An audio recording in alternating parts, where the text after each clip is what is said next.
जय हिंद दोस्तों, मैथ्स के एक और बेहतरीन क्लास में आप सभी लोगों का स्वागत है। बिना देरी किए हम लोग क्लास को शुरू करते हैं और देखते हैं यहाँ पे क्लास का पहला सवाल। बहुत अच्छे से सारी चीज़ें हम यहाँ पर बताने वाले हैं, एकदम स्मार्ट अप्रोच बताएंगे, इसलिए क्लास में शुरू से अंत तक बने रहिएगा। और यहाँ पर देखिए पहला सवाल। पहला जो सवाल है ये प्रॉफिट एंड लॉस से है और बहुत ही ज़बरदस्त सवाल है। किसी वस्तु को उसके वास्तविक विक्रय मूल्य के 2/7 पर बेचने पर मानव को, यहाँ पर मानव होगा, मानव को 24% की हानि होती है। यदि वह इस वस्तु को उसके वास्तविक विक्रय मूल्य के 55% पर बेचता है तो लाभ कितना होगा। देखिए, पहले तो अगर वो 2/7 पर बेचता है वास्तविक विक्रय मूल्य के, तो यहाँ पर इस शब्द का मतलब पहले समझ लीजिए तो आपका सवाल जो है आसानी से बन जाएगा। यहाँ पर आपसे बोला गया है वास्तविक विक्रय मूल्य के 2/7 से बेचने पर, मतलब वास्तविक विक्रय मूल्य जो है वो 7 यूनिट है, लेकिन अभी फ़िलहाल वो कितने में बेच रहा है, 2 यूनिट में बेच रहा है।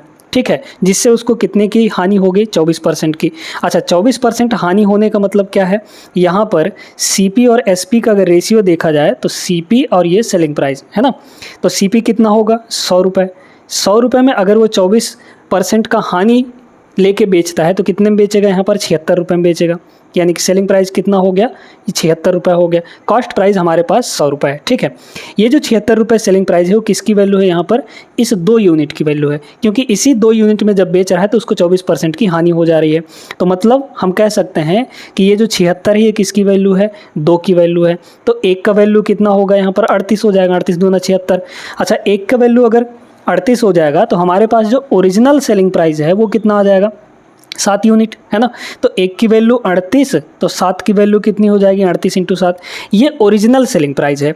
अब कह रहा है कि ओरिजिनल सेलिंग प्राइस के यहाँ पर 55% पर बेचता है। अब एक नया सेलिंग प्राइस बन रहा है, वो सेलिंग प्राइस किसका है, ओरिजिनल वाले का 55%। तो ओरिजिनल हमारे पास ये रहा, ओरिजिनल कितना है, 38 × यहाँ पर 7, इसका 55% निकाल लीजिए, यानी 55/100 निकाल लेंगे।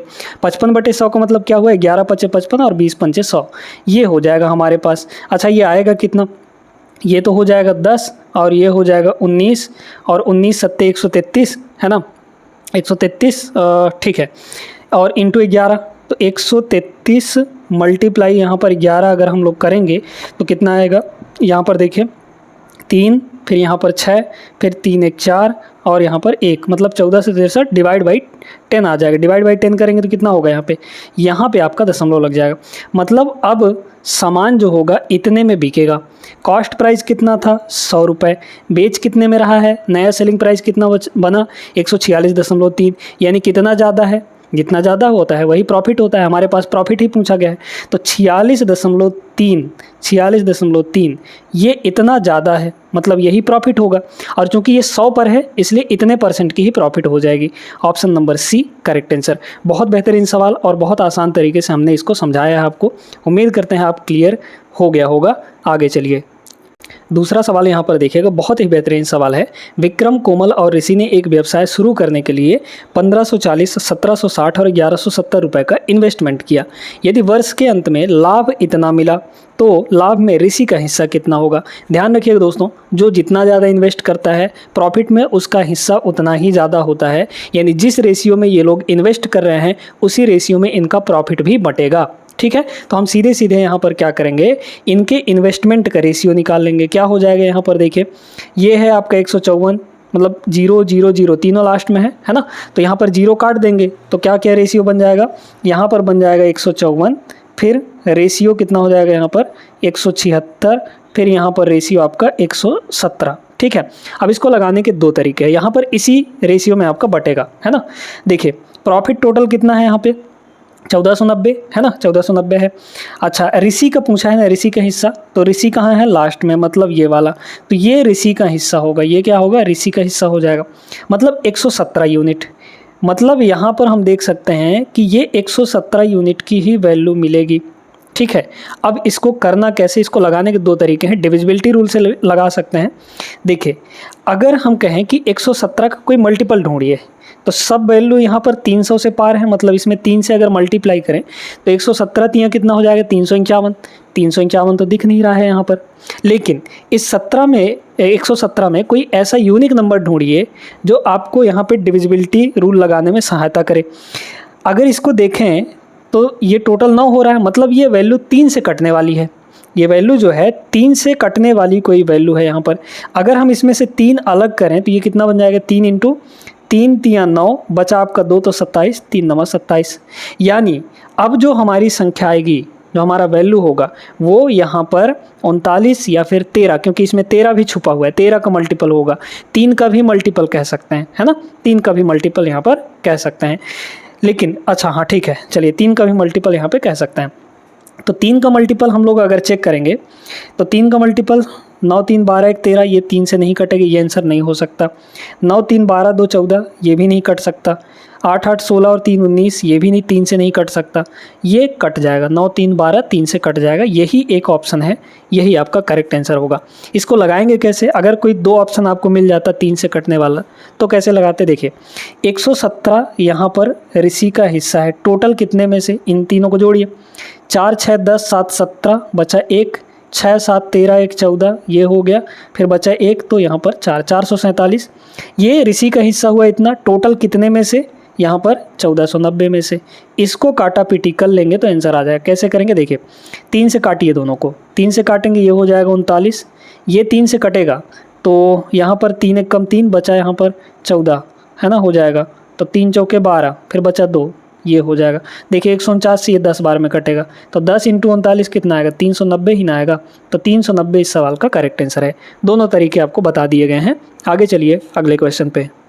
सवाल नंबर 3 देखते हैं। दो संख्याओं का योगफल 40 है, उनका एलसीएम 351 है, वे दोनों संख्याएं ज्ञात कीजिए। अब एलसीएम यहाँ पे 351 दिया है, इसको ऑप्शन से करिए, ऑप्शन से लगाना बहुत आसान होगा, है ना। देखिए योग तो पहली बार 40 होगा, है ना, 40 होगा तो 40 तो हर एक ऑप्शन में आ रहा है, सम 13 37 11 29 18 22 सबका योग यहाँ पर 40 आ रहा है, तो इससे तो हमारा पता नहीं चल पाया। अब एलसीएम यहाँ पर 351 आना चाहिए, और दोनों संख्याएं कौन कौन सी होंगी। देखिए अगर इन दोनों को लें हमें 351 लाना है, ठीक है, इन दोनों के एलसीएम निकालिए। 11 29 में कुछ भी कॉमन नहीं है, तो इनका मल्टीप्लाई ही एलसीएम होता है। हाँ ध्यान रखिएगा, को प्राइम नंबर्स के मल्टीप्लाई ही उनके एलसीएम बनते हैं। ये दोनों को प्राइम नंबर है, मतलब इनमें कुछ भी कॉमन नहीं है, तो इनका मल्टीप्लाई करेंगे तब एलसीएम मिलेगा हमें। मल्टीप्लाई करिए, 11 इंटू 29 कितना हो जाएगा, ये हो जाएगा 9, फिर 9 2 11, बचा 1, ये 319, 319, जबकि हमें चाहिए 351। बी ऑप्शन नहीं होगा। इसके बाद इसको देखिए, इसमें तो 2 कॉमन है, 2 तो पहले कॉमन आ जाएगा, 2 कॉमन आएगा तो यहाँ बचेगा 9, यहाँ बचेगा 11, तो 11 99, 99 और दूना 100, मतलब यहाँ हो जाएगा 99 और 198 आ जाएगा, तो ये भी नहीं होगा आंसर, है ना। इसमें क्या कॉमन है, 2 कॉमन है, यहाँ 2 कॉमन लेंगे तो यहाँ बचेगा 3, यहाँ 17, 17 3 51, दूना 102, ये भी नहीं होगा। एक ही ऑप्शन है, ये बचा। इन दोनों का एलसीएम यहाँ पर क्या आ जाएगा, 351। मल्टीप्लाई करके देख भी सकते हैं, क्योंकि ये दोनों को प्राइम नंबर हैं, तो यहाँ पर इनका मल्टीप्लाई ही एलसीएम आएगा, यही होगा। ठीक है, समझ में आया होगा अच्छे से। आगे चलिए। अब ये जो सवाल है इनकम एंड एक्सपेंस वाले सवाल हैं, इनको लगाने का कई बार तरीका आपको बेहतरीन तरीका बता चुके हैं। रमन की आय जो है इतनी है, यदि वह अपनी आय के 24% बचत करता है, यदि उसकी आय को 22% की वृद्धि होती है और खर्च में 25% की वृद्धि होती है, तो यहाँ पर उसकी बचत कितनी होगी, बचत में कितने की वृद्धि हो जाएगी, मतलब यहाँ पे वैल्यू निकालना है हमें, है ना, ये निकालना है। तो बस यही आपको देखना है। देखिए सबसे पहले तो हम परसेंटेज में बचत में वृद्धि निकाल लेंगे, है ना, बस वही चीज़ देखना है, वृद्धि या फिर कमी जो भी आएगा, है ना। आप सभी जानते हैं कि जो इनकम होता है, इनकम वो 2 पार्ट में बढ़ता है, एक तो एक्सपेंडिचर यानी खर्चा, प्लस यहाँ पर बचत यानी सेविंग, 2 चीज़ में बट गया। अब हम कह सकते हैं कि यहाँ पर E प्लस S जो है, E प्लस S जो है यानी income plus saving, expenditure plus saving, वो इनकम के बराबर होगा। अब देखिए 24% बचाता है, 24% की अगर फ्रैक्शन वैल्यू देखी जाए तो 24/100 यानी कि 6/25 हो जाएगा, होगा कि नहीं, मतलब 25 कमाया वो और 6 यहाँ पर बचत कर लिया, क्योंकि बचत ही दिया है ना, तो 25 कमाया, ये कमाई हुई 25 उसकी, और 6 रुपये बचत कर लिया, यानी कि खर्च कितना किया होगा, 25 - 6 यानी कि 19, या फिर 19 + 6 25, ठीक है, 19 वो एक्सपेंड कर दिया, मतलब कि खर्च कर दिया। फिर इसके बाद कह रहा है कि उसकी आय में 22% की वृद्धि हुई।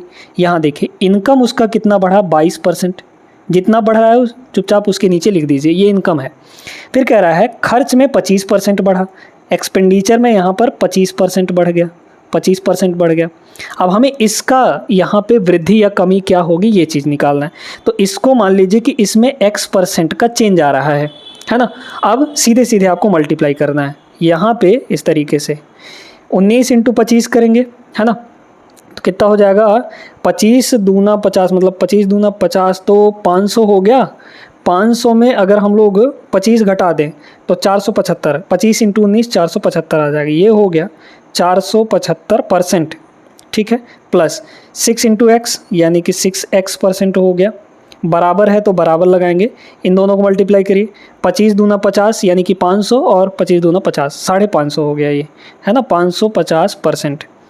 तो 6x की वैल्यू कितनी आ जाएगी, इसको ले जा घटा देंगे। 550 में से 475 अगर घटाएंगे तो 75 आ जाएगा, है ना। यानी कि 6x% की जो वैल्यू है वो कितनी आ गई यहाँ पर 75 के बराबर, है ना, 75% के बराबर। तो x की जो वैल्यू है यहाँ से कितनी आ जाएगी हमारे पास 6 से चला जाएगा क्या, ये नहीं जाएगा, मतलब 75/6 आ जाएगा। 75/6 को 3 से काट सकते हैं ना, मतलब 25/2, 25/2 इतने % की यहाँ पर प्लस में आया है वैल्यू, इसलिए वृद्धि होगी, ठीक है, वृद्धि हो जाएगी। तो वृद्धि हो जाएगी मतलब यहाँ पर ये दोनों वैल्यू तो नहीं होगी, है ना, ये दोनों में से कोई एक ठो होगा।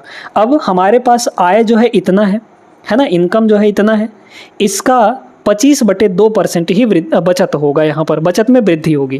तो बस वही चीज़ आपको निकालना था यहाँ पे। तो हमारे पास है यहाँ पे 41,400 मल्टीप्लाई, ये हो जाएगा 25/2 और % हटाएंगे डिवाइड बाई यहाँ पर 100 लग जाएगा। देखिए 2 जीरो से 2 जीरो कट जाएगा, यहाँ पे 2 से इसको काटेंगे तो कितना हो जाएगा 207 हो जाएगा, है ना। तो 25 × 207 और 7 पंजे 45, मतलब लास्ट में 5 आएगा, जो कि ऑप्शन नंबर डी में है, ये हो जाएगा। क्योंकि कमी तो होगी नहीं, इन दोनों में से कोई ऑप्शन तो होगा नहीं, ये भी नहीं होगी कि इसके लास्ट में 2 आ रहा है, यूनिट डिजिट से लग गया है यहाँ पे, है ना। तो ये बेहतरीन तरीका है इस टाइप के सवालों को लगाने के लिए। क्लियर है ना, आगे चलते हैं। इसको देखें, अब इसमें तो सीधे सीधे 2 इक्वेशन बनेंगे और उनको सॉल्व करना है और कुछ नहीं।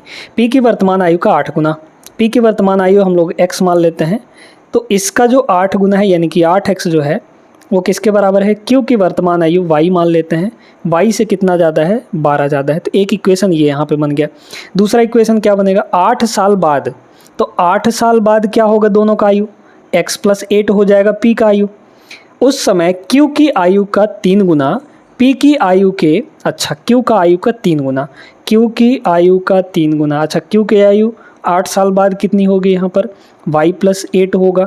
इसका जो 3 गुना है ये किसके बराबर है, p की आयु के 8 गुने से 28 वर्ष कम है। p की आयु 8 साल बाद कितनी होगी x + 8, इसके कितने गुने से 8 गुने से कितना कम है यहाँ पे 28 वर्ष कम होगा। इसको देखिए कितना हो जाएगा, ये यहाँ पर हो जाएगा 3y और बराबर ये हो गया 8x। ये देखिए 8 × 28 64, ठीक है।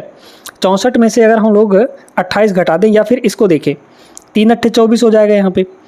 तो यहाँ पर 8x तो ये हो गया, प्लस यहाँ पे 8 × 28 ये हो जाएगा 64, माइनस ये 28 और माइनस 8 × 3 = 24, 24 उधर चला जाएगा, तो ये हो जाएगा माइनस का, है ना। मतलब यहाँ से जो 3y की वैल्यू आ गई वो हो गई 8x, और यहाँ पे देखिए ये माइनस माइनस दोनों जुड़ेंगे तो मतलब 8 × 4 = 12 और 40 = 52, 64 - 52 आ जाएगा। 64 - 52 करेंगे तो प्लस का 12 आ जाएगा, ये हो गया।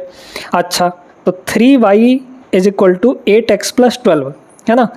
8x की वैल्यू यहाँ से रख दीजिए, तो 8x की वैल्यू कितनी हो जाएगी, यहाँ पे हो जाएगा 3y बराबर, यहाँ पे 8x की वैल्यू हो जाएगी y + 12, है ना, y + 12 और प्लस 12 यहाँ पर है ही, ठीक है। तो 2y की वैल्यू 24 हो गई, 2y की वैल्यू 24, मतलब कि यहाँ पर y की वैल्यू 12 आ जाएगी। y की वैल्यू यानी q का आयु, q की वर्तमान आयु पूछा गया था 12 वर्ष, ऑप्शन नंबर बी करेक्ट होगा, ठीक है। प्रॉफिट एंड लॉस का बड़ा ही सिंपल सा क्वेश्चन है। महेश ने कुछ शार्पनर 150 रुपये प्रति दर्जन की दर से खरीदे, मतलब प्रति दर्जन का मतलब क्या हुआ 12, तो 12 ठो 150 रुपये में खरीदा। अच्छा प्रति शार्पनर यानी एक शार्पनर उसने 21 रुपये का बेचा, तो बताइए एक शार्पनर खरीदा कितने का होगा, क्योंकि क्वांटिटी अलग अलग है। यहाँ पर 12 शार्पनर का दिया है क्रय मूल्य, खरीदी मूल्य, और यहाँ पर सिर्फ एक शॉर्पनर का विक्रय मूल्य दिया गया है, तो हमें क्वांटिटी बराबर करनी होगी। बताइए, अगर देखा जाए यहाँ पे तो 150 ये 12 शॉर्पनर का हुआ, तो एक शॉर्पनर का सीपी कितना हो जाएगा, ये हो जाएगा, है ना। विक्रय मूल्य कितना है एक का, यहाँ पर 21 है। रेशियो ले लीजिए सीपी से एसपी का, काट लेंगे हम लोग तो कितना हो जाएगा यहाँ पे 6 से कटेगा क्या, ये हो जाएगा 6 दूना 12, और इसको अगर 6 से काटेंगे तो यहाँ पर हो जाएगा आपका 6 दूना 12 और 6 पंचे 30, 25 छक्के 150, ठीक है, ये उधर चला जाएगा। तो 25 और 42 का रेशियो यहाँ पर आएगा, कितने का, 25 और 21 दूना यहाँ पर 42 हो जाएगा। मतलब 25 का खरीदा और 42 का बेचा, कितने की प्रॉफिट हो गई। प्रॉफिट यहाँ पर हो रही है दोस्तों, या फिर प्रॉफिट आप सीधे सीधे भी निकाल सकते हैं, आपको तरीका बता रहे हैं। देखिए प्रॉफिट कितने का हुआ, 25 और 15 40 17, तो 17 की प्रॉफिट हुई किस पर, 25 पर, है ना। 17 की प्रॉफिट हुई 25 पर, 100 पर प्रॉफिट कितना हो जाएगा, इसको 100 बनाइए तो इधर 4 से मल्टीप्लाई यानी कि 68 आ जाएगा, या फिर परसेंट में चेंज करना है तो 100% से मल्टीप्लाई, 25 चौके 100, 17 चौके 68, 68% का यहाँ पे प्रॉफिट हो जाएगा। ऑप्शन नंबर फर्स्ट होगा। टाइम एंड डिस्टेंस का ज़बरदस्त प्रश्न। अभय और भरत किसी निश्चित कार्य को 5 और 15 दिन में कर सकते हैं। ठीक है भैया, यहाँ पर अभय है और यहाँ पर भरत है, ये 5 दिन में निपटा सकता है और ये जो है 15 दिन में निपटा सकता है। उन्होंने साथ मिलकर कार्य करना शुरू किया, 2 दिन बाद भरत ने कार्य छोड़ दिया। छोड़ने वाला सवाल है ये। 5 और 15 का एलसीएम कितना आ जाएगा, 15, 15/5 3 इफिशियंसी, 15/15 1 इफिशियंसी। कह रहा है उन्होंने साथ मिलकर कार्य करना शुरू किया और 2 दिन बाद भरत ने काम छोड़ दिया। ये बताइए, 2 दिन तक तो साथ मिलकर ही काम करेंगे, 1 दिन में कितना काम करेंगे दोनों लोग यहाँ पे, 3 और 1 4 यूनिट।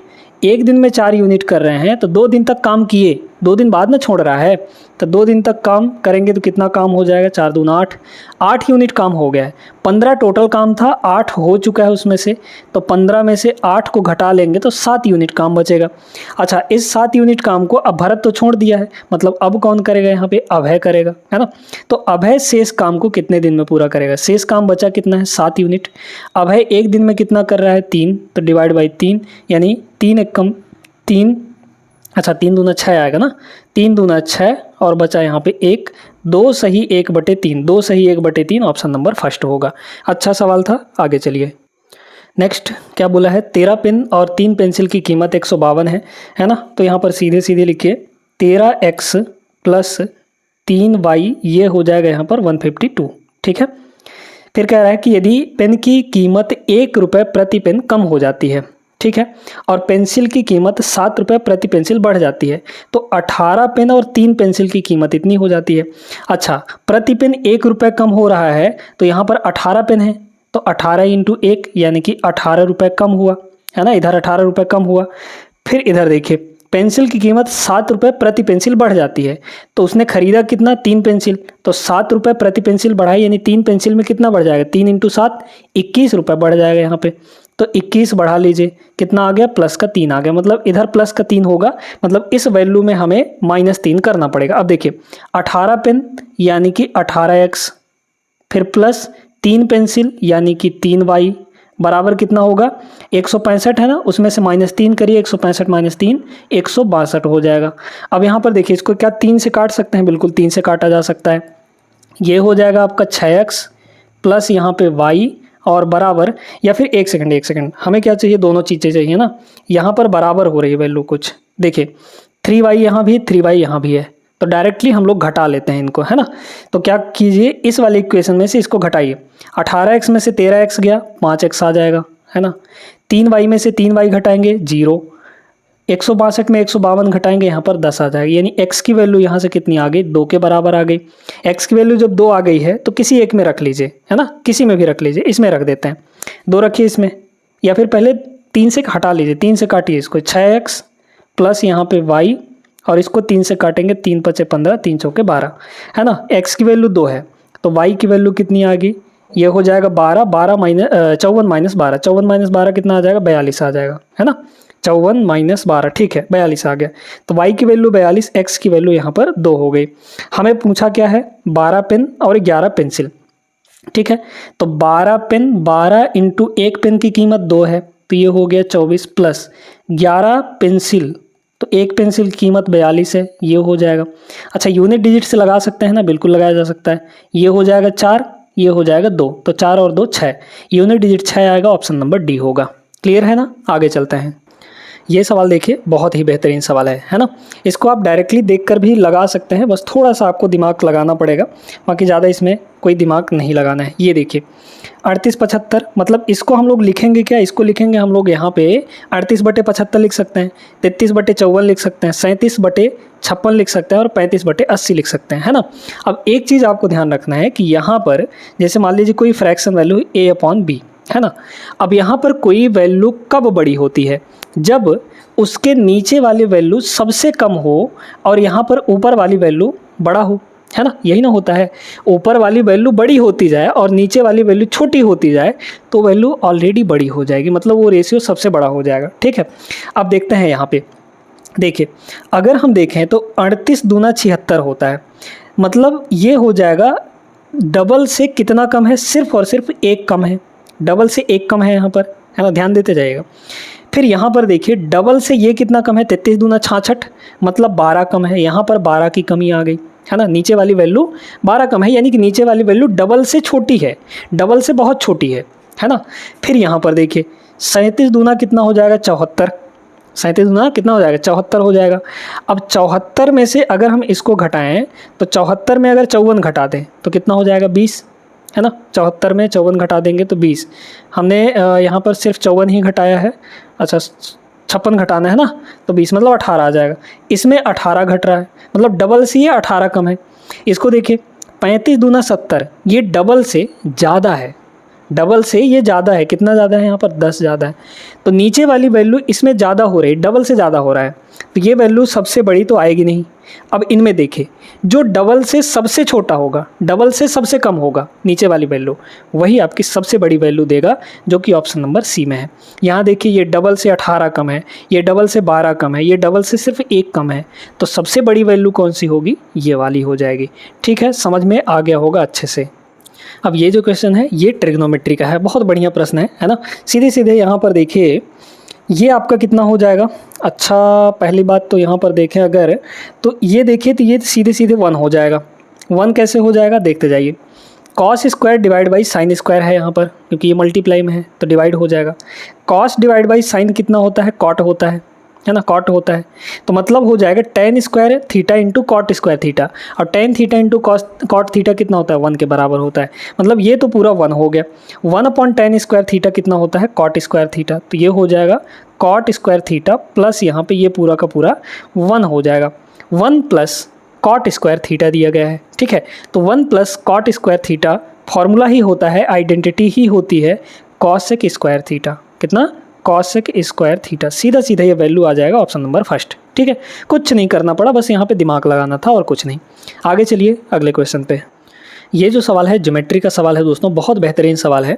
ABCD एक समलंब है, मतलब ट्रेपेजियम है, जिसमें BC जो है वो पैरेलल है AD के। ठीक है, समझ में आ गया, कोई दिक्कत नहीं है ना। फिर कह रहा है कि AC CD के बराबर है, यदि ये चीज़ें दी गई हैं तो ACD कितना होगा, पहले डायग्राम बनाते हैं। हमारे पास ये इंपॉर्टेंट चीज़ दिया है कि AC जो है CD के बराबर है। अच्छा AC तो कोई एक साइड नहीं होगा, ये होगा तो डायगोनल होगा, है ना, तो मतलब यहाँ से हम कह सकते हैं कि पहले तो यहाँ पे आप AC और CD को बराबर करिए, है ना, तो ये वाला साइड बना लीजिए, ठीक है, ये हो गया। और हमें AC और CD को बराबर करना है, मतलब यहाँ से ये हो जाएगा कुछ ऐसे और ये हो जाएगा कुछ ऐसे, मतलब यहाँ पे आपका बन गया A और ये हो जाएगा C और ये हो जाएगा D, है ना। तो B कहीं ना कहीं बनाना पड़ेगा। अब पहले यहाँ पे आप एंगल की वैल्यू देखिए, एंगल कितना है, ABC 45 है, तो ABC अगर 45 है तो हमको यहाँ पे कुछ ऐसे करना पड़ेगा, ये B हो जाएगा, है ना। फिर यहाँ पे ऐसे बनाना पड़ेगा, तब ना AD और BC पैरेलल होंगे, BC और AD पैरेलल हो गए, है ना, तो यहाँ पर आपका B होगा। और ये जो एंगल है, अब देखते जाइएगा, यहाँ पे आपको क्या देखना है, ये पॉइंट B है और ये एंगल 45 है, कितना है, 45 दिया है ना, ABC। फिर BAC 104 है, BAC ये आपका 104 है। अच्छा BAC 104 तो ये दिख नहीं रहा है वैसे, लेकिन फिर भी चलिए मान लेते हैं यहाँ पे कि ये 104 है, ठीक है। तो ठीक, फिर यहाँ पर AC और AD बराबर बोला था ना, चलिए कोई दिक्कत नहीं है। यहाँ पे मान लेते हैं हम लोग कि ये कितना है, यहाँ पे 104 है, दिख नहीं रहा है बट चलिए मानना पड़ेगा। फिर यहाँ पे बोला जा रहा है कि भाई ACD कितना होगा, तो ACD ये वाला हमें पूछा गया है, ठीक है, इस तरीके से। अब बताइए, बहुत गौर से समझिएगा कि ये साइड और ये साइड ये दोनों हमारे पास यहाँ पे बराबर हैं, है ना। जब बराबर हैं तो हम यहाँ पे कह सकते हैं कि ये एंगल क्या होगा, क्योंकि AD और BC दोनों पैरेलल हैं।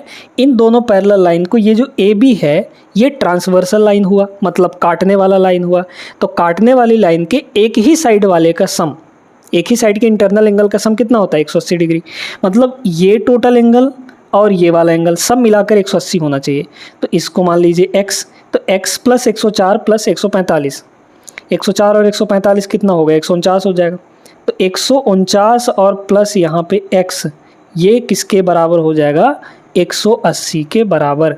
तो क्या यहाँ से x की वैल्यू नहीं आ जाएगी, x की वैल्यू आ जाएगी। 180 में अगर 150 घटाते तो 30 मिलता हमें, क्योंकि 150 घटा दिए हैं मतलब एक ज़्यादा घटा दिए हैं तो एक जोड़ना भी पड़ेगा, यानी 31 आ जाएगा। x की वैल्यू 31 है, ये वैल्यू कितनी है, 31 डिग्री है।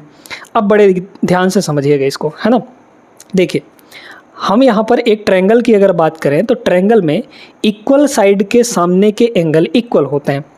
देखते जाइए, अगर ये हमारे पास 31 डिग्री है तो ये वाला साइड के सामने यहाँ पर 31 डिग्री है, तो इस वाले साइड के सामने ये वाला भी 31 डिग्री ही होगा, क्योंकि ये साइड और ये साइड दोनों बराबर है। जब ये दोनों 31 के हो गए, मतलब टोटल 62 हो गया, तो ये कितना होना चाहिए यहाँ पे बताइए, क्योंकि इंटरनल एंगल का सम कितना होता है, 180 डिग्री। तो ये तो हुआ 62, तो 180 में से 62 को निकाल देंगे तो ये वाला एंगल मिल जाएगा। 180 माइनस 62 करिए, 180 माइनस 60 कितना हो जाएगा यहाँ पे 20, और इसमें 2 और घटाइए 18 डिग्री। ये आपका यहाँ पे 18 डिग्री के बराबर आ जाएगा, सॉरी, है ना, 18 डिग्री, सॉरी 118, ठीक है, 118 डिग्री आ जाएगा। तो option number first is the correct answer. भाई 180 में 62 घटाएंगे तो 118 डिग्री आ जाएगा। बहुत बढ़िया प्रश्न है, ये ग्रेजुएट लेवल में भी पूछा गया था, अंडर ग्रेजुएट लेवल में भी पूछा गया ये सवाल, है ना। और बस डेटा यहाँ पे चेंज करता है, बाकी पैटर्न वही रहता है। इसलिए इस सवाल को अच्छे से समझ लीजिए, और आगे आने की संभावना भी इस सवाल की बहुत ज़्यादा है। आगे चलते हैं नेक्स्ट पे। सवाल नंबर 12 देखते हैं। एक व्यक्ति भोपाल से इंदौर 6 kmph की स्पीड से जाता है और उसी मार्ग से 12 kmph की चाल से भोपाल वापस आता है। मतलब जाने का डिस्टेंस और आने का डिस्टेंस हो गया बराबर, मतलब कांस्टेंट। जब भी डिस्टेंस आपका कांस्टेंट होता है, क्या हो जाए, डिस्टेंस आपका जैसे ही कांस्टेंट होता है, अगर एक स्पीड x है और दूसरी स्पीड यहाँ पर y है, डिस्टेंस यहाँ पर दोनों स्पीड के लिए बराबर है, तो ऐसे केस में जो एवरेज स्पीड होता है, ठीक है, एवरेज स्पीड ये होता है दोस्तों, फॉर्मूला याद रखिएगा, 2xy upon x plus Y, ठीक है, ये हो जाता है। बस इसी फॉर्मूले में आपको रखना है। पहली स्पीड 6 है, दूसरी स्पीड 12 है, तो हो जाएगा 2 इंटू यहाँ पर 6 मल्टीप्लाई यहाँ पर 12 डिवाइड बाई 6 प्लस 12, यानी कि ये हो जाएगा 18। सीधे सीधे 6 कम 6, 6 3 18, 3 से ये 4 बार में, मतलब ये हो जाएगा सीधे सीधे 8। ऑप्शन नंबर ए हो जाएगा। सिंपल सा सवाल था। आगे चलिए, टाइम एंड वर्क का बढ़िया सवाल। ए किसी कार्य को 9 दिन में पूरा कर सकता है, ठीक है भैया, समझ गए। ए जो है वो 9 दिन लगाता है, बी 18 दिन लगाता है, यहाँ पे बी जो है 18 दिन लगाता है ना। फिर कह रहा है कि यदि वे 5 दिनों तक साथ कार्य करते हैं तो कार्य का कितना भाग शेष बच गया है ना। देखिए, दोनों का एलसीएम कितना आ जाएगा यहाँ पे, 18 के बराबर 9 और 18 का, 18/9 इफिशियंसी 2, 18/18 इफिशियंसी 1 हो गई।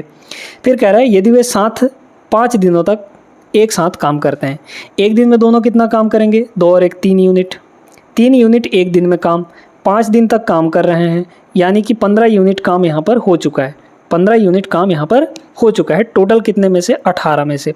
हमें बताना है कि कार्य कितना शेष बचा है यहाँ पर, है ना। बताइए, 18 में से 15 हो गया है, यानी कितना काम बचा, 3 काम। टोटल कितने में से, 18 में से, तो डिवाइड बाई 18 हो जाएगा, यानी इतना ही हिस्सा यहाँ पर काम बचा हुआ है। 3/18 का मतलब क्या हुआ, 1/6, 1/6 भाग काम बचा हुआ है। ऑप्शन नंबर सी होगा। सिंपल सा सवाल था ये, मेंसुरेशन का आसान सा प्रश्न। एक वर्ग का परिमाप दिया है, पेरीमीटर 160, इसका क्षेत्रफल कितना होगा। सीधे सीधे यहाँ पे देखिए, इसको तो आराम से लगा सकते हैं, ये वाला आंसर आ जाएगा, है ना। देखिए, वर्ग का परिमाप 4a होता है, a मतलब साइड, ये दिया है 160 के बराबर, तो a की वैल्यू यहाँ से कितनी आ गई, 40। क्षेत्रफल चाहिए, ए स्क्वायर होता है, इसका स्क्वायर कर दीजिए मतलब 40 का स्क्वायर। तो 40 का स्क्वायर कितना आ जाएगा? 1600, ऑप्शन नंबर डी। ठीक है, बड़ा आसान सा सवाल था ये। सवाल नंबर 15, ये सिंपल इंटरेस्ट का है। कितनी धनराशि 5 वर्ष वार्षिक साधारण ब्याज की दर से 4 सालों में इतनी हो जाएगी? ठीक है, चूँकि साधारण ब्याज है मतलब हर साल ब्याज परसेंटेज बराबर होता है, तो 5 साल 1 साल का, तो 4 साल में 5% 1 साल का, तो 4 साल का कितना हो जाएगा टोटल ब्याज? 5 चौके 20%। 20% यहाँ पर ब्याज है। अच्छा, 20% को अगर फ्रैक्शन में बदलेंगे तो 1/5 होगा, मतलब वैल्यू यहाँ पर 5 थी हमारी, 5 से कितनी हो जाएगी यहाँ पे? 5 + 1 है ना, 5 से वैल्यू 1 बढ़ जाएगी, तो 5 से वैल्यू 6 हो गई। हो कितनी जा रही है यहाँ पर? हो कितनी जा रही है? 2280। तो इसी 6 की वैल्यू 2280 है, इसकी वैल्यू कितनी है? 2280। 1 की वैल्यू कितनी हो जाएगी? निकाल लीजिए, 6 से डिवाइड करिए। 6 तियाँ 18 बचा 4, 48, 6 अट्ठे 48 मतलब 380। हमें 5 की वैल्यू चाहिए, 1 की वैल्यू 380, तो मूल राशि पूछा है ना, कितनी धनराशि मतलब 5 की वैल्यू। 380 गुना, तो 3 गुणे कितना हो जाएगा? 0। 5 गुणे 380 करेंगे, 8 पंचे 40, डबल 0 आएगा लास्ट में, ये हो जाएगा है ना। ये तो होगा नहीं क्योंकि ये बहुत बड़ी वैल्यू है, मतलब जो भी वैल्यू होगी वो 2280 से छोटी ही वैल्यू आएगी कोई, और छोटी वैल्यू में डबल 0 कहाँ आ रहा है? सिर्फ ऑप्शन नंबर सी में। ठीक है, क्लियर है? आगे चलते हैं, बाकी मल्टीप्लाई करेंगे तो वही चीज़ आएगा। सवाल नंबर 16 देखिएगा। वसीम 234 की यात्रा किलोमीटर की यात्रा 78 की स्पीड से, अगली इतने किलोमीटर की यात्रा 49 की स्पीड से, और उसे अगली 488 किलोमीटर की यात्रा 61 की स्पीड से तय करता है। औसत चाल हमें निकालना है। एवरेज स्पीड होता है total distance divide by total time. ठीक है, क्योंकि यहाँ पे डिस्टेंस अलग अलग हैं तो फार्मूला नहीं लगा सकते, इसलिए क्या करना पड़ेगा? हमें मेन वाला फार्मूला लगाना है। एवरेज स्पीड का फार्मूला क्या होता है? Total distance divide by total time. Total distance है कितना? देखिए 234, 441 और 488 तीनों को जोड़िए, कितना हो जाएगा? 4, 1 5 और 8 13, 13 का हो गया 3 हासिल 1, तो 3 1 4, 4 8, 8 8 16 मतलब 6 बचा 1, तो 1 और 2 3, 3 4 7, 7 4 11, 1163 किलोमीटर ये टोटल डिस्टेंस हुआ। अब हमें टोटल टाइम लिखना है। देखिए टाइम इज इक्वल टू क्या होता है? Distance upon speed. Time equal to distance upon speed. देखते जाइए, 234 किलोमीटर की दूरी 78 स्पीड, तो 234 डिवाइड बाई 78 करेंगे कितना हो जाएगा? 78 कितनी बार जाएगा यहाँ पे? 4 बार नहीं, 3 बार, 2 बार, कितनी बार जाएगा यहाँ पर? 234 डिवाइड बाई 8 चौके 32, 8 28 64, 8 बार चला जाएगा क्या? 8 7 नहीं जाएगा, उतना तो नहीं जाएगा है ना, 3 बार जाएगा क्योंकि 8 3 24। हाँ ठीक है, यूनिट डिजिट देखिए ना, 78 का 3 गुना करेंगे तो यहाँ तो 200, क्योंकि ये कटने वाले नंबर ही दिए रहते हैं, तो 234/78 कर देंगे, आ जाएगा यहाँ पे 3 प्लस, भाई देखिए 3 से इसमें मल्टीप्लाई करेंगे, 3 8 24 बचा 2 है ना, फिर 3 7 21 और 2 यहाँ पे 23 हो गया। फिर यहाँ देखिए 441/49 कितनी बार जाएगा? 9 बार जाएगा है ना। 49 इंटू 9 करेंगे तो 441 आएगा, क्योंकि 400 कह रहा है यहाँ पे 49 गुणे 10 करेंगे तो 490 हो जाएगा, 49 गुणे 9 करेंगे तो 490 में से 49 कम हो जाएगा, मतलब ये 441, तो 441 डिवाइड बाई 49 कितना आ जाएगा? 9 आ जाएगा। प्लस इसको देखिए 488 डिवाइड बाई 61, 8 गुना हो रहा है, 8 छक्के 48, 8 एकम 8, तो ये हो जाएगा 8 है ना। सीधे सीधे अब इसको कर लीजिए, 1163, 8 3 11 और 9 20 है ना। इसका हमें आधा करना है, आधा करके पॉइंट लगा देना है। कितना हो जाएगा यहाँ पे? 2 पंचे 10 है ना, ध्यान से देखते जाइएगा, 2 पंचे 10 बचा कितना यहाँ पे? 1 तो 16 हो गया, 2 अट्ठे 16, 58 दशमलव कुछ आएगा, ऑप्शन नंबर सी हो जाएगा। ठीक है, समझ में आया कि नहीं? अच्छे से आगे चलिए अगले प्रश्न पर। अब इसमें हमें एलसीएम फाइंड करना है, यानी लघुत्तम समावर्त है ना। ये कुछ इस तरीके से दिया गया है, ये पहली वैल्यू है, फिर ये यहाँ पर दूसरी वैल्यू है, ये तीसरी वैल्यू है, इन तीनों का एलसीएम हमें निकालना है। एलसीएम निकालने के लिए क्या करते हैं, आप पहले ऑप्शन पे नज़र डालिए ना, ऑप्शन पे अगर नज़र डालेंगे हम लोग यहाँ पर, तो क्या दिया गया है? ये प्राइम है, ये प्राइम है, और यहाँ पे 14 प्राइम नहीं है, 5 यहाँ प्राइम है, 19 यहाँ प्राइम है, यहाँ पे ये 3 है, अच्छा 9 प्राइम नहीं है ना, ठीक है कोई दिक्कत नहीं है ना। ये 19 प्राइम है, ये 14 प्राइम नहीं है, लेकिन जो आपके ऑप्शन दिए गए हैं वो सिर्फ प्राइम नंबर पे नहीं है, यहाँ 9 है, यहाँ 14 है, तो ये ऐसे ही दिए गए है ना। तो आप ये नहीं कि प्राइम में बदलने लग जाए, जैसा ऑप्शन में दिया है उसी तरीके से लेके चलिए। अब चलिए देखते हैं, जितने भी फैक्टर हैं एलसीएम के केस में, जितने भी फैक्टर हैं उन सभी को लिखिए। इसमें 5 है तो हमने यहाँ पे क्या किया, 5 को लिख लिया। ध्यान से देखते जाइएगा जो तरीका बता रहे हैं। 9 भी है तो 9 को भी लिख लिए, 14 भी है तो 14 को भी लिख लिए। फिर और देखिए 5 और 14 तो लिख चुके हैं, 19 भी है, 19 को भी लिख लिए। ठीक है, यहाँ 9 तो लिख ही चुके हैं, 14 भी लिख चुके हैं, 19 भी लिख चुके हैं। ये इतने सारे हमारे फैक्टर हैं। अब एलसीएम के केस में सभी फैक्टर्स का मैक्सिमम पावर लिया जाता है। 5 का पावर यहाँ 3, यहाँ 2, तो क्या होगा, 5 का मैक्सिमम पावर 3 हो जाएगा। फिर इसके बाद 9, यहाँ 2 पावर है 9 का, यहाँ 3 पावर है, तो 9 का मैक्सिमम पावर 3। 14 का देखिए, यहाँ 1 पावर है, यहाँ 2 है, यहाँ 2, तो मैक्सिमम 2 ही हुआ। फिर 19, यहाँ 1 पावर है, यहाँ 2 पावर है, तो 19 पावर 2 मैक्सिमम। हमें सभी फैक्टर्स का मैक्सिमम पावर लेना होता है जब एलसीएम निकालते हैं तब। लेकिन अगर एचसीएफ निकालना है तो एचसीएफ के केस में सिर्फ कॉमन वाले फैक्टर को देखते हैं, यानी वो फैक्टर जो सभी में मौजूद हो उसको सिर्फ लेते हैं और कॉमन फैक्टर्स का सबसे छोटा पावर ले लेते हैं, तब जाके हमारा एचसीएफ निकलता है। क्लियर है? कौन सा ऑप्शन है? 5 क्यूब, 9 क्यूब, 14 स्क्वायर, 19 स्क्वायर, ये वाला। ठीक है, ये option number D is the right answer. इसका कुछ पार्ट यहाँ पे आ गया है। ठीक है, तो D is the correct answer. आगे चलिए, सवाल नंबर 18 देखिएगा। मेंसुरेशन का है, फार्मूला बेस्ड सवाल है, बस थोड़ा सा कैलकुलेशन करना पड़ेगा, है ना। अप्रॉक्सीमेशन नहीं लगा सकते इसमें क्योंकि वैल्यू बहुत पास दी गई हैं। ना कोई डिविजिबिलिटी रूल लगा सकते हैं क्योंकि यहाँ पे निकटतम पूर्णांक तक पूछा गया है, मतलब एग्जैक्ट वैल्यू नहीं है ये। 7 सेंटीमीटर रेडियस है, गोले का आयतन चाहिए। गोले का आयतन कितना होता है? 4/3 पाई आर क्यूब। 4/3 पाई की वैल्यू 22/7 रखने के लिए बोला है, तो रख देते हैं, क्या दिक्कत है हमें। पाई इंटू आर क्यूब, तो रेडियस का क्यूब, यानी कि यहाँ पर 7 का क्यूब हो जाएगा। 7 का क्यूब का मतलब क्या हुआ? 7 × 7 स्क्वायर, ऐसे भी लिख सकते हैं। ठीक है, क्योंकि 7 से 7 हमें काटना है, तो 7 से 7 ये कट जाएगा। अच्छा, 3 से तो अब कुछ भी नहीं कटने वाला है ना। जब 3 से नहीं कटेगा तो यहाँ पर हमें सीधे सीधे मल्टीप्लाई ही करना पड़ेगा। ये 49 हो जाएगा, है ना। तो ऐसे समझिए इसकी, ये 49 और यहाँ 4 है, यहाँ पर 11 × 2 है।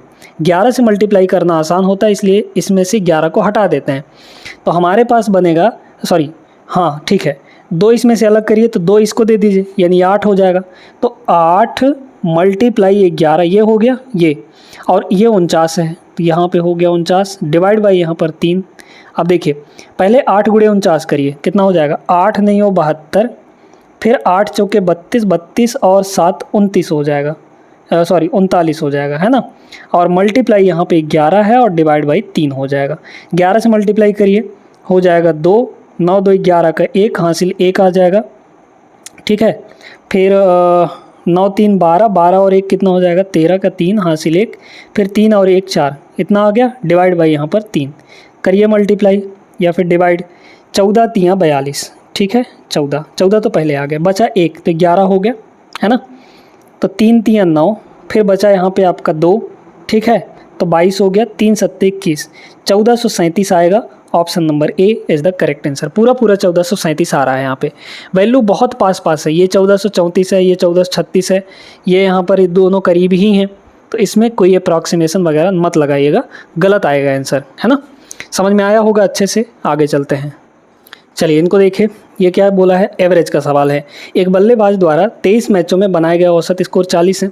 अच्छा, 23 मैच में पर मैच में 40 रन बना रहा है, तो 23 मैच में टोटल कितना हो जाएगा? 23 चौके 92, यानी 920 रन हो गया यहाँ पे, है ना। फिर इसके बाद अगले 10 मैच में औसतन 15 रन बना रहा है, यानी हर एक मैच में 15 रन, तो 10 मैच में 15 × 10 यानी कि 150 रन, यहाँ हो गया 150 रन। हमें बोला है टोटल 23 मैचों में एवरेज कितना होगा। देखिए, सॉरी 33 मैचों में, तो टोटल यहाँ पर 33 मैचों का टोटल ये हो गया, डिवाइड बाई यहाँ पर 33 कर देंगे, है ना। सम डिवाइड बाई नंबर होता है, यही तो होता है। टोटल 23 मैच है, निकाल लीजिए, ये कितना हो जाएगा? 10, है ना, और यहाँ पे 5 2 7, ठीक है, और डिवाइड बाई यहाँ पर 33 हो गया। अच्छा, 3 से कट जाएगा क्या? नहीं कटेगा, नहीं कटेगा तो फिर इसको काटिए। 33 दिया, यहाँ पे 99, बचा कितना यहाँ पे? 8, तो 80 हो गया। 80 तो 33 दूना 66, यानी 32 दशमलव कुछ आएगा, है ना, 32 दशमलव, ये वाला option number D correct answer. पूरा करने की ज़रूरत भी यहाँ पर नहीं है। समझ में आया होगा। चलिए और सवाल आगे करते हैं। इस सवाल को देखिए, क्या बोला है इसमें, एक वस्तु का अंकित मूल्य दिया गया है आपको 280 रुपये मार्क्ड प्राइस। अंकित मूल्य पर 12.5% की छूट दी जाती है, 40% का लाभ लेना है तो वस्तु का क्रय मूल्य कितना होगा। अब यहाँ पे कुछ चीज़ें दी गई हैं, एक चीज़ मिसिंग है। रेशियो बनाना आता है कि नहीं, आराम से लगा सकते हैं इस सवाल को। क्या होता है, नोट कर लीजिएगा, CP से MP का जो रेशियो होगा ये होता है 100 माइनस D डिस्काउंट और डिवाइड बाई 100 प्लस प्रॉफिट। ठीक है, ये फॉर्मूला होता है, नोट रखिएगा। चलिए, तो CP हमें निकालना है, डिवाइड बाई, अच्छा MP तो आपको उधर चल जाएगा मल्टीप्लाई होने, है ना, इसको उधर ले जा सकते हैं। 100 माइनस D करिए, डिस्काउंट कितना है ये, तो 100 में से 12.5 घटाइए, 87.5 आ जाएगा, है ना, 87.5 divide by 100 plus P, profit कितना है 40, तो 100 प्लस 40 यानी कि 140। अच्छा, ये MP उधर जाएगा तो मल्टीप्लाई होगा इसके साथ, 280 है तो यहाँ पे हो गया 280। ठीक है, देखिए 140 का डबल है ये 280, है ना, तो हमें 87.5 का डबल करना है। 80 का डबल 160, 7.5 का डबल कितना हो जाएगा 15, तो 160 और 15 175 आ जाएगा, तो यहाँ पर 175 रुपये। Option number B correct answer हो गया। ठीक है, यहाँ पर इस शिफ्ट में 30 सवाल टोटल पूछे गए थे, जिसमें से हमने 20 सवाल किए हैं। 10 सवाल बहुत ही सिंपल थे जो आप आसानी से लगा सकते हैं, उन सवालों को हमने यहाँ पे नहीं लिया है ना, बेकार में आपका भी टाइम ख़राब होता, क्योंकि वो सवाल बहुत नॉर्मल से थे। उम्मीद करते हैं कि ये सेशन आपको पसंद आया होगा। वीडियो अगर अच्छी लगी हो तो लाइक कर दीजिए, चैनल को भी सब्सक्राइब कर लेना है। मिलते हैं नेक्स्ट क्लास में, तब तक के लिए जय हिंद।